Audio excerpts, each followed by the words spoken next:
Night settles on Plessis, and the guards move like smoke. Keys clink in a leather pouch. A lantern coughs and spits. The corridor is low and damp, and the stone smells of old rain. Inside the last door, there is a box of bars that seems too small for breath. The hinges are new. The rope above is new. Iron taste sharp in the air. A man of rank looks once at the cage and once at the clerk who writes by a stump of candle. Names are read. Seals are noted. The prisoner is led in without a word. He bends because the roof is near his skull. The lock finds its seat. The room exhales. This is how a king buys time. Louis learned early that battles are dear and that letters cut deeper than swords when they reach the right table. Princes and cousins talk in corners. Burgundy waits across the rivers. A plot can grow in a week and a war in a season. A cage ends both without banners on a field. The court understands the lesson at once. The threat's no longer gallows in the square. The threat is years in a box, where a man cannot stand straight and cannot lie flat. Fire will not roar on such nights. Only a chain will answer wind against shutters. Men call the box a fillete. In a dry tone that hides fear, it hangs from a beam or rests on a frame. It has a hatch for a bowl of broth and a pot and nothing more. The guard counts hours. The clerk counts lines. The king counts quiet days as coin. Rumor does the rest. Courtiers trade the story with careful voices. A cardinal sent to stone and iron for secret letters. A favorite who forgot his debt to the crown. A captain whose tongue wandered in the wrong hall. The names change, and the bars remain. Wood creaks. Iron sings. The palace sleeps a little easier. Outside the walls, the city hears only that the king is awake and that the roads are safe this week. Merchants open shutters. Messengers ride out at dawn and carry silence as their cargo. In the castles of rivals, a servant whispers that a certain mouth has been shut. A duke studies a map and sets his quill down. He will wait. So one night in a small room bends a line that runs across a country. By morning the cage is part of the stone around it. The prisoner breathes slow. The scribe files the page. The king steps into the chapel and thanks God for order. He knows it will not last. He knows fear lasts longer. Suspicion is not a mood. It is a craft learned in cold rooms. The Dauphin grew into it early. He quarreled with his father and tasted the pride of great lords who smiled at him in the hall and mocked him in the yard. He tried revolt and learned how quickly friends thin out when pay runs dry. He learned to count the hours of a courier and the miles of a river. He learned that a seal can be opened with steam and closed again before dawn. Exile in Burgundy honed the lesson. Hospitality glittered, yet every step echoed on stone that belonged to another prince. Faces at table watched him more than the food. He kept his own counsel, walked gardens, marked doors, counted guards. He saw how a rich state moves news from town to town faster than hoof and habit alone. Posts, relays, safe rooms, scribes who could copy a page without a blot. He watched and stored it. Men called him sly. He called it memory. Money taught the next rule. A gold coin makes more obedient soldiers than a banner does. A handful of silver placed in the right palm opens a chest that a squad could not force. So he cultivated innkeepers, muleteers, notaries, petty clerks. A woman at a toll house who hears names at dusk. A canon who dislikes his dean. A captain loyal to the city more than to a duke. Each thread looked small. Together they formed a net that reached across river lines and language. He came to love plain clothes and silence. No jewels to announce his step. A soft hat with little saints pinned to the band. A purse with secret pockets. A habit of writing at odd hours with only a travel lamp for light. He kept maps under thin boards and lists under a mattress. He sent 2 messengers for one message and wrote each a different half. If one was taken, the other still moved. From these habits, the later cages follow. If a state is a web, the loudest enemy is less dangerous than the whisper that slips through it. Words can start a revolt faster than drums. To stop a word, you do not break a man in daylight. You remove him from the tale. You place him in a box that ends his part and warns the others. Suspicion becomes policy. Policy becomes routine. A king learns to sleep because his prisoners cannot. France looks whole on a painted map and comes apart on the road. Great lords hold lands like small kingdoms. Burgundy glitters with Flemish coin and good steel. Brittany looks to the ocean and keeps its own courts. Bourbon watches the centre. Gascon houses count their riders and their grudges. Each prince can raise men faster than a royal messenger can cross a river. Each has a cousin or a sister with a claim. A careless week in Paris can become a winter of fire in the fields. The League of the Public Weal gathers to cut the crown down to size. They speak of ancient rights and mean tolls and towns. Charles of Charolais, who will be called bold, brings Burgundian banners and the sound of drums from the north roads. The king meets them near Montlhéry. The day gives smoke and dust and no clean decision. To buy time, Louis signs and yields what he must. Normandy goes to a brother for a season. Promises move like pieces on a board. The court sighs and the lords ride home, but the king has counted faces and learned the pace of every horse. From that hour, the war that matters is not rows of pikes in a meadow. It is couriers, chests, seals, marriages, pardons, traps. Burgundy dreams of a belt of lands from the sea to the Rhine, and of a state between kingdoms. If that belt closes, the king will pay to pass through his own country. So Louis works at the points where belts break. A town is bought with new privileges. A captain is turned with silver. A bishop is charmed with a letter in his own hand. A cousin is married where he brings more peace than trouble. When a mouth speaks too freely, it is removed from the table and placed where it speaks no more. The logic is harsh and simple. A summer campaign eats grain and sons. An autumn treaty can be broken by a winter whisper. Better to end a plot on the night it is born. Better to let fear do the marching that armies would have done. Charles counts fortresses and parades his artillery. The king counts post stations and the brave patience of towns that prefer low taxes to grand banners. Burgundy grows louder, France grows tighter. In this balance, the first cages appear as policy, a small iron answer to a vast map. The cage already had a name before it had a prisoner. Courtiers called it a fillet in a voice that made the joke sting. It was a box of timber banded with iron, cramped, square, with a low roof that bent a spine. Some were fixed to a wall on stout brackets. Some sat on beams, like a chest too heavy for any floor. A hatch admitted a bowl and took away the pot. A ring in the ceiling held a short chain that made standing no relief and sitting little better. The point was not spectacle. The point was slow time. Workshops at Loches and at Plessig learned the pattern. Accounts mentioned boards planned hard, bars forged fat, hinges doubled, locks bought in pairs so one key could be kept far from the other. Porters signed for nails by the 100. A carpenter from the West is named in a few lists as the man who first set the measure. Governors received sealed notes that a chamber was to be made ready and that no bell was to ring when carts with iron came at dusk. The state kept its voice low when it built fear.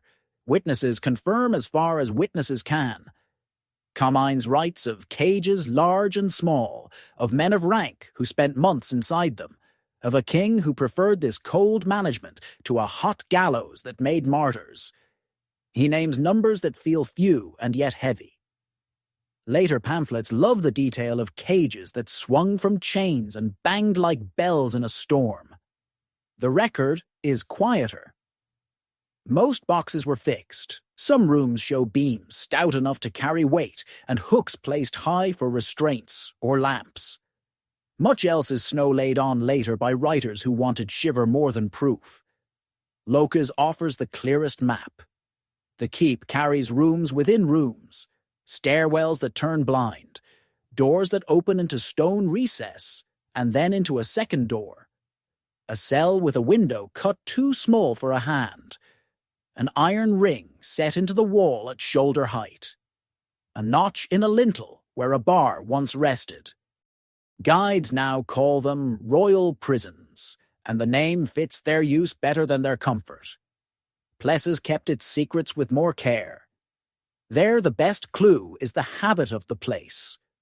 Low corridors, little light, many keys. The number of fillets never needed to be large. One for a prince who wrote to Burgundy when he should have held his tongue. One for a churchman who forgot that a red hat does not stop iron.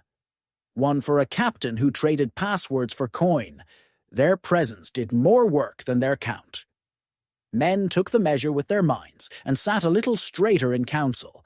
This is the birth of the method, a device that turns a loud enemy into a silent warning, a tool that buys seasons without banners. Legend will grow on top of it, like moss on stone.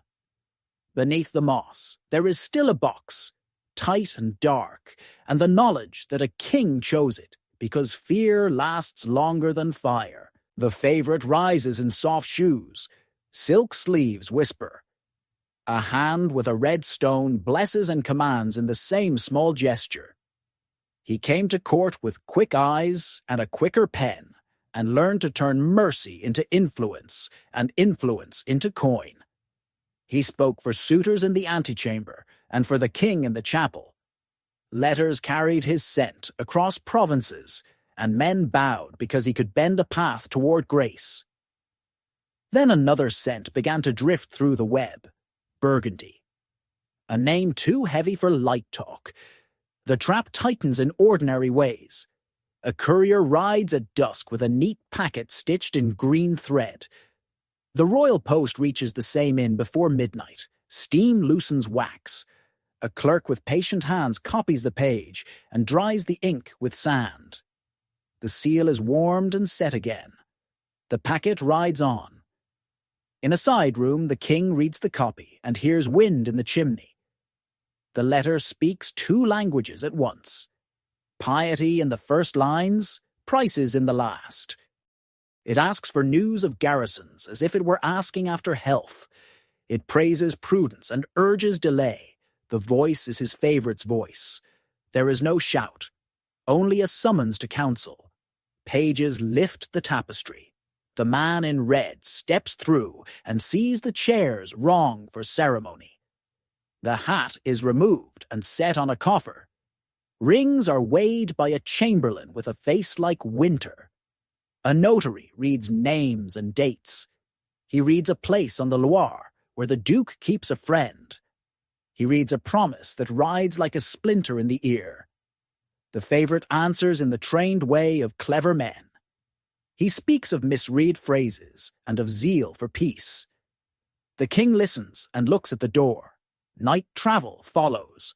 Torches spit in the rain. The road bends toward Locus because stone there understands silence. The room is ready. Boards are new. Iron is new. The fillet waits like a fact. The favourite measures it with a glance meant to be calm and almost succeeds. The latch falls. The lesson begins. Here rank dissolves into angles and pain. The roof forces the neck. The bench is too short to free the back.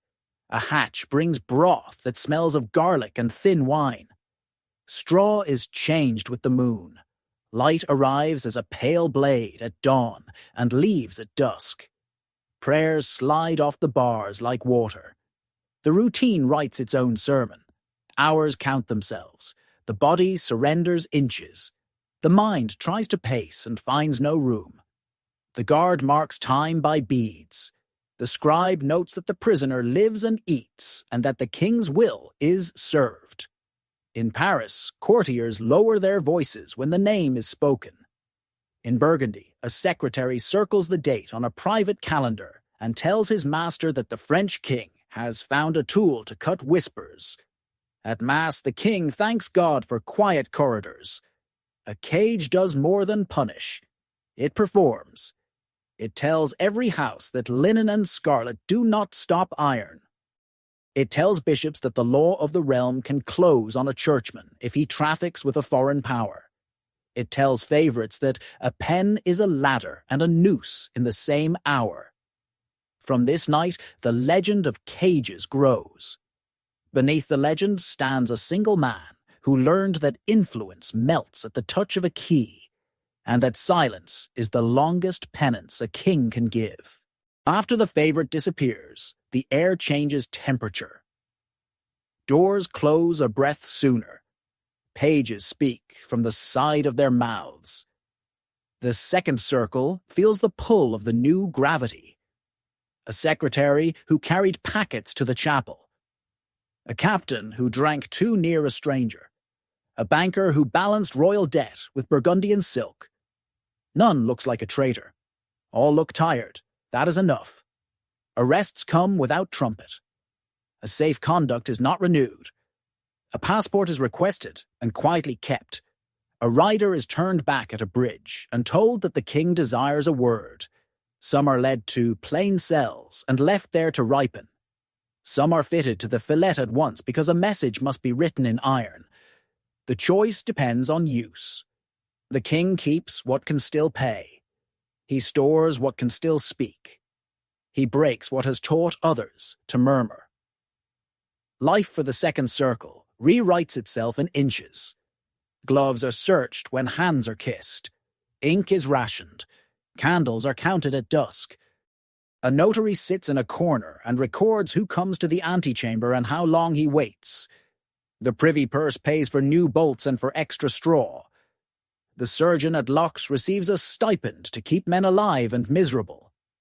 The chaplain is allowed brief visits, enough to save a soul and to calm a cell. A pot of thin stew arrives by the same hour each day, so that hope cannot hide in the gaps. Some bend and survive. A clerk lays out a ledger and speaks in a voice that invites small truths. A confession that can be filed. A list of names that can be checked. A letter written in the hand of the prisoner to urge a cousin home from a dangerous border.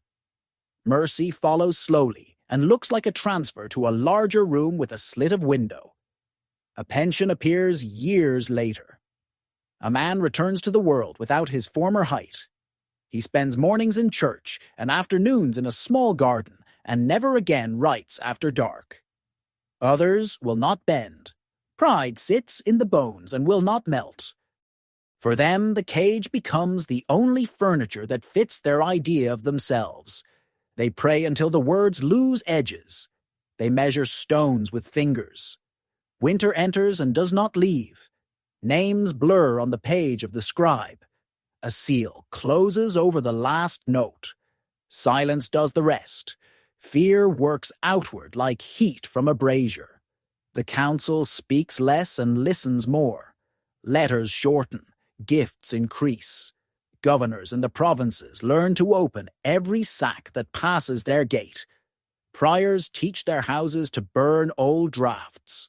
The post grows busier and somehow slower, because everyone now writes as if iron could read between lines. This is the logic of the second circle. Use the cage on the few and make the many behave. Keep a captain just long enough to change the oath of his garrison. Keep a banker just long enough to move coin from one ledger to another.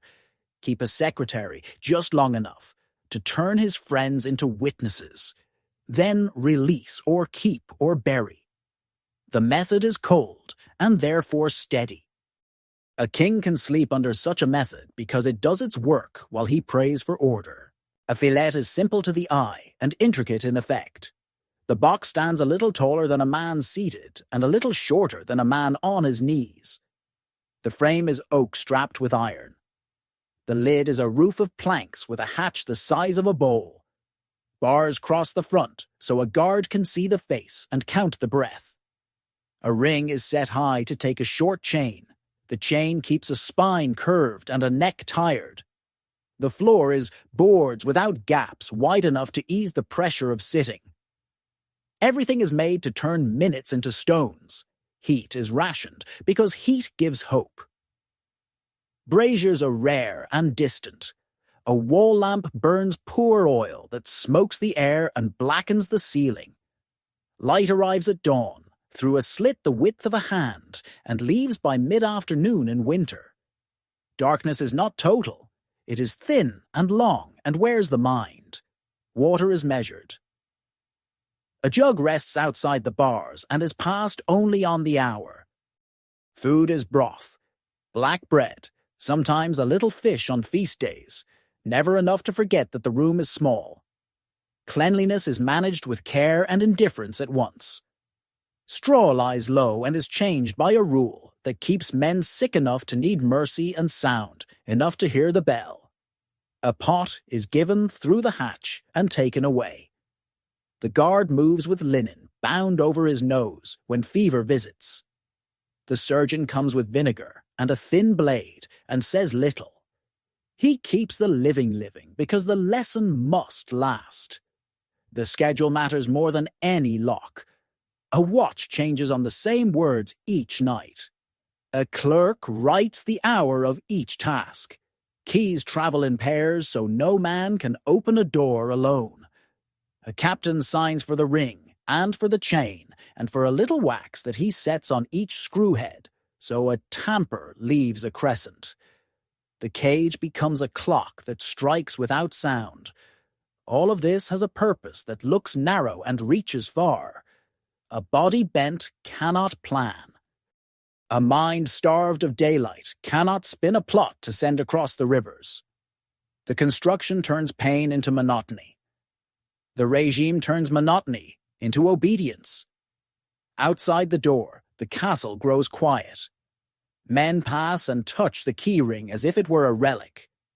The cage has done its work for the day. Law in this reign is a room with the windows shuttered. Paper walks where trumpets used to go. A royal seal can move a man faster than a charge of horse and with less noise. The crown keeps two kinds of voice. Letters patent that ride in daylight with ribbons and flourish.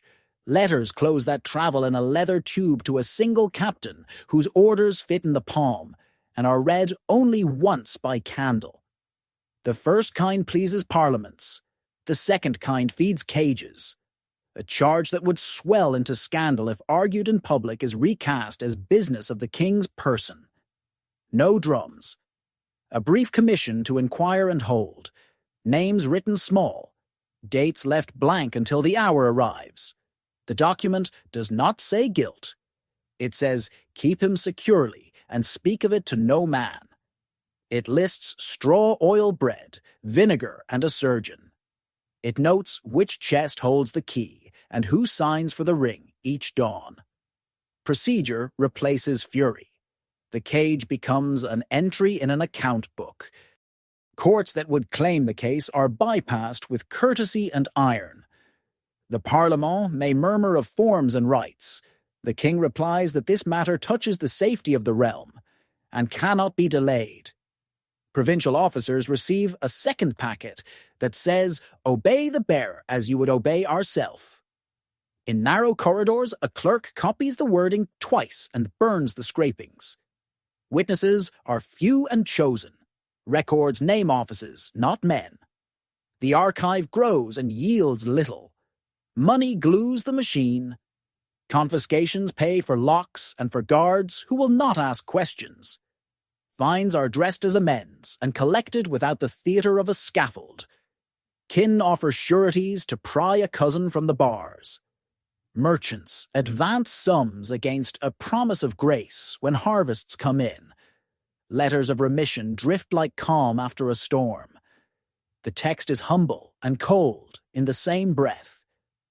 The king forgives as an act of will, not for want of power. Sometimes mercy is sold dear. A prisoner is moved from fillet to a stone cell with a slit when a family delivers bonds and a pledge to keep quiet. A bishop writes a soft apology and receives a quiet release to a far monastery. The lesson holds either way. The crown can punish without noise and pardon without weakness. Men learn to read the wax before they speak. Thus, the new law wears silence as armor. No spectacle, no crowd to pity, no martyr made by a bright morning on a square. Only routines that turn fear into paperwork. The realm adjusts. Officers touch the seal as if it were a relic. Rivals count their words. A king who mistrusts applause discovers that obedience can be printed, folded, and filed. The bars take care of the rest. Fear has streets and rooms. It lives in the pattern of a fortress. Plessis is a low sprawl of timber and stone, where corridors squeeze breath and light is rationed like wine. Doors open into short passages that bend twice before they reach a stair. At each turn, a guard can stand and see both ways. A cage is never near a gate. It sits in the rib of the keep, where walls cross and sound dies. Loches is a lesson written in rock. A dry moat rings the mound. A wall within a wall holds the keep like a fist. Stairs twist tight and climb in dusk, even at noon. Murder holes stare from the vaults like empty eyes. In an inner room, a bar slot is cut into the stone itself, so the door needs no timber brace.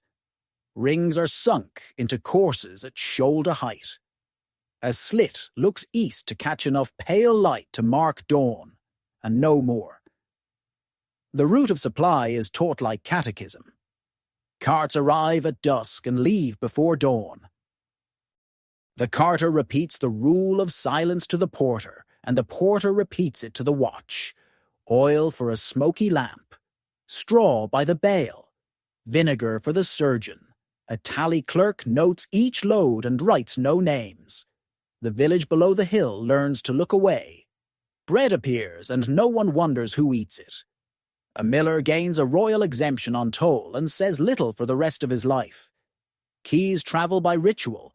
One hangs at the belt of the day captain. One sleeps in a chest in the chapel under a strip of wax pressed with the small seal. At dawn, the steward tests each lock and notes the feel of the iron. Screws are touched with wax, so a tamper leaves a crescent. Watchwords change with the bell. A page carries them folded twice and repeats them until he can speak them in his sleep. Post stations on the Loire bind these places to Paris. Amboise hears first, and Tours hears next. A lane behind the stables is kept clean for riders who must not be seen at the main gate. A water gate stays free of silt, so a boat can slide out at night with a single prisoner wrapped in wool against the cold. Thus, a man can be moved from box to box while the city dreams. Inside the castle, speech is managed like coin. Guards are paired, so a lone man never holds a key. Priests visit by rule and talk no more than is needed to save a soul. The surgeon writes in a blunt hand, a man lives, a man eats, a man is fevered, and the ink dries in silence. The routine feeds the rumor, and the rumor feeds the crown. Because everyone knows where the cages are, few need to be used. A count who once laughed at Paris grows careful when his courier returns late from Touraine. A bishop pairs his letters to one page and keeps a copy folded in his shoe. A captain decides that silence is a better oath than wine. Geography has become an instrument. A line on a map turns into a habit of fear. A gate turns into a lesson. A room turns into a warning that lasts longer than any campaign. The king owns the road by owning its stories. Relay posts dot the valleys like beads. Every 7 leagues a fresh horse, a dry cloak, A bench where a clerk sands ink. Riders pass by night, with bells wrapped in cloth, so hooves are the only speech. A leather tube rides against the ribs. It carries a page that can be read without a witness and burned without a puff of smoke at dawn. Eyes wait where horses stop. Postmasters keep 2 ledgers, one for tolls and fodder that any auditor may see, one for hands only. That book notes faces rather than names. A captain who rides too often toward Burgundy. A canon who asks too many questions at the counter. A merchant who leaves with a purse heavier than when he arrived. The page is plain and deadly. It moves by courier to Tours and to Plessis, and seems no different from accounts for oats. The provost and his men wear river colours and walk through crowds like rain. They sit where dice knock and where carts turn. They learn accents that map to valleys. They pay fair prices and listen to change counted too fast. They leave coins with tavern wives and bakers and porters who see all carts in a day. Their trade is the small word that becomes a wheel. A whisper that a letter smelled of musk and wax too rich for the hand that carried it. A hint that a page rode both to court and to a great house beyond the Loire in the same week. Letters are opened with breath rather than blades. Steam rises from a kettle. A seal softens and sits back in place. A neat boy copies the lines with a steady hand. If code appears, he writes the cipher on a slip and posts it to a room in Amboise where patient men test alphabets at candles. The king knows enough to mistrust 1 clue. He wants 3. A letter, a face at a post house, a purse paid at odd hours. When the 3rd thread ties, a cage is swept and straw brought fresh. Rumours caught and fed back into the net. False talk is planted in a stable and followed to see who repeats it. A would-be broker is allowed to leave with the tale and watched as he sells it twice. Some nets catch minnows and are let go. Some nets hold a carp, and the rope above a fillet is checked for wear. So the tongue becomes a courier, and the ear becomes a gate. The road carries wheat and wool and also fear. A man who writes in code rides slower after sunset. A cousin delays his visit to a duke. A bishop trims his letters to 12 lines. The system needs few arrests. It needs only the knowledge that the king hears the road breathe and can turn breath into iron at will. The news travels faster than riders. It arrives as tone before it arrives as fact. In Milan and Venice and London, the word for France becomes a narrower word: discipline. Ambassadors write by candle and choose careful ink. They say the king holds his friends like a falconer holds a hawk. They say his prisons are neat and quiet. They say a name can fall from favour without a shout and vanish into timber and iron. The letters speak softly, and ministers read them twice. A prince across the sea decides to wait a season before placing his bet on Burgundy. Waiting is already a gain. Burgundy answers with noise. Feasts blaze. Banners crowd halls. Singers pour out verses that paint the French king as a spider in a house of webs. Merchants pass lampoons from hand to hand along the rivers. A page tells a story of a cage that hangs and sways like a ship in a storm. Much of this is smoke. The smoke still stings eyes. Vassals on the marches wonder which lord will keep them safer this winter. Some choose drums. Some choose keys. Envoys test the air at Plessis. They find few crowds and many doors that open only with a second knock. The king shows them a chapel and a garden and speaks of tolls lowered for towns that stand faithful. He speaks of Flemish wool and salt from the coasts and the need for roads without raids. He does not speak of cages. He does not need to. The silence does the talking. When an envoy asks how peace is kept, the answer is a glance toward a steward who carries too many keys for a simple house. Beyond the frontier, small courts count the cost of angering a man who prefers to bind rather than burn. The Duke, along the Rhine, looks at his garrisons and at his debt to Lombard bankers and decides that a treaty with France will keep both whole. The King of England reads 2 reports and leaves the war chest closed. Papal secretaries note that the French crown does not fill the squares with blood. They write that it governs by paper and whisper dread. They approve because it seems tidy. Pamphlets heap legend on iron. Chronicles polish the tale each year. Yet beneath the varnish sits a plain effect. Reputation becomes a weapon with no need for powder. The rumor of a box does what towers of stone cannot. It walks across borders at night and bends the will of men who have never touched its bars. Steel writes one kind of history, and quiet writes another. Charles of Burgundy loved the first kind. He marched with drums and a court in armor. He dreamed of a bright belt of lands from sea to Rhine, and of a throne that would sit between kingdoms. He bet on speed and shock and the shine of banners. Louis bet on time. He paid where blood would have been spent. He bought pauses. He lent courage to small neighbors who could trip a giant. He kept the inside of France tight with oaths and with keys so that the outside hand stayed free. The long game sharpened on cold ground. The Burgundian guns were heavy and slow in mountain valleys.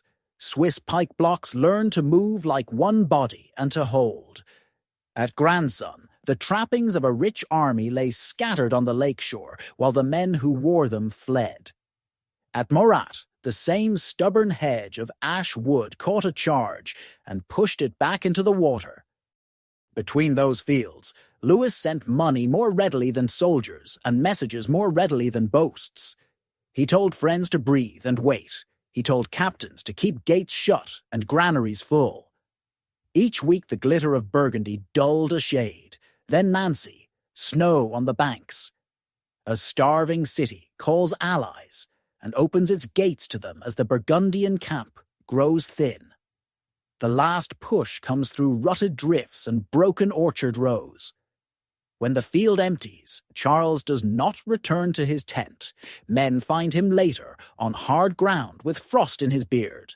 A prince who loved spectacle leaves a small shape in winter reeds. News runs in all directions at once. In Paris, church bells answer. In Flanders, shutters close. In courts abroad, men who wagered on pride revise their sums by candle. The death of one man would matter less if not for the web that waited for it. Because the interior was locked by fear and routine, the crown could move fast at the edges. Towns that had sat between 2 lords now chose the one who promised regular tolls and safe roads. Picardy folded toward the fleur-de-lis. Burgundy the duchy, not the whole dream, looked inward and counted what it must yield. The heiress married into a house across the mountains and planted the seed of another century of rivalry. But for the moment, the French map held firmer lines than it had in a lifetime. So the cage and the post, road and the quiet arrest meet the pike and the winter march. Louis wins not by a single sword stroke, but by the absence of 1,000 loud mistakes. He denies Burgundy a clean enemy and offers instead many small obstacles that tire an army and thin a treasury. He refuses to make martyrs at home, so he can afford patience abroad. He learns that fear, used carefully, buys seasons, and seasons buy victories that trump a day of glory. A king does not need love to win such a game. He needs a realm that obeys in silence and allies that can be trusted for one cold month more. After the king dies, the keys keep moving. Plessis breathes a little easier, but the ritual stays. Wax seals each screw head at dusk. A steward signs for oil and straw. A clerk notes that a certain room remains shut and eaters number 1. Some prisoners step into daylight and bow to the regent. Others are shifted to plain stone and told to pray. Carpenters at Loches reuse iron on doors and stairs. Not all cages survive as cages. The habit survives. The new court prefers silk to iron in public. Charles seeks Italy and treaties. Anne of Beaujeu holds the centre with quiet hands. Letters still travel in leather tubes, and captains still learn to obey paper that names no crime. A few famous captives return to favor, and their silence says as much as their freedom. The lesson does not end. It changes clothes. Under the gentle king who calls himself father of the people, the prisons remain tidy. Taxes ease, and proclamations smile. Yet sealed orders do the old work in a softer voice. A head of house who threatens a province is invited to rest in a tower until his temper cools. The Bastille and Laux and Vincennes are kept ready like tools wrapped in cloth. Straw is bought by the bale. Surgeons are paid to keep men alive and quiet. Under the bright king who loves art and Italy, the net widens. Posts grow swifter, the chancery heavier. Heresy brings new reasons to close doors without noise. The form looks different. The core is the same. Remove the mouth that gathers discontent before it becomes a banner. Replace rope in a square with paper in a chest. Rule the temperature of rumor. Writers need a face for fear, and they fix it to the old king. Chronicles polish cages until they sway and sing. Plays and books turn him into a spider at the heart of a web, and give him more boxes than any ledger shows. Foreign pamphlets use the tale to warn neighbors against central power. The story grows teeth that are useful to many masters. What survives in stone is calmer. In Locas you can see rings set shoulder high and slots cut for bars. In files you find payments for locks doubled and straw supplied on the new moon. The numbers are small and heavy. Enough to teach a lesson, not enough to fill a square with bones. That is the point. The method that began with a box becomes a culture of paper keys and quiet doors. The memory of iron does more work than iron itself. Fear keeps its shape long after wood is burned for heat, and bars are hammered into hinges. Myth grows wherever doors stay shut, and paper speaks in whispers. Later ages draw Louis as a lord of dungeons who slept beneath a ceiling of chains. They picture halls lined with swaying boxes and captives who beat the bars through every storm. The fable works because it carries a clean shape. A cruel king. A clever device. A realm ruled by iron. The record is duller and more stubborn. It shows a few boxes used on chosen necks and a larger system of posts and clerks and sealed notes. Fear came first from routine, not from spectacle. Comine's names, cages, and men who endured them, and his voice carries weight. He also writes like a courtier who wants a lesson to travel. Pamphleteers add noise until the boxes seem to multiply with every retelling. Stone speaks more plainly. A ring set shoulder high. A notch for a bar. A window too narrow for a hand. Accounts speak plainer still. Nails by the hundred. Straw at the dark of the moon. Oil for a smoky lamp. Wages for a surgeon who must keep a man living and quiet. These are not the tools of a theatre. They are the tools of a method. Another myth says, terror alone won the game. The fields near Grandson and Morat and Nancy argue against that simple line. The king paid for time, while other men paid in blood. He looked for allies who could stand firm and for enemies who could be tired rather than shattered. The cage fits that habit. It blinds a plot without lighting a fuse. It warns with a whisper and saves the crown the cost of a scaffold. There is also the gentler lie that the practice ended with the man. It did not. The shapes changed. Paper grew thicker. Towers learned to hold guests with courtesy and locks. Princes praised mercy while they filed orders that walked by night. The memory of the boxes kept its edge when the wood was burned and the iron was turned to hinges. Men acted as if the cages still waited in the dark, even when the rooms were empty. so the verdict is narrow and sharp. Few cages, heavy meaning. A policy that treated silence as gold and rumour as a tax to be collected. A king who found that obedience can be printed and folded, and that punishment can be hidden like a ledger in a chest. Fire dazzles and passes. Fear lives in the habit of a door that opens only on the second knock. If you listen in Plessy on a windless night, you hear nothing at all. That is the sound he wanted,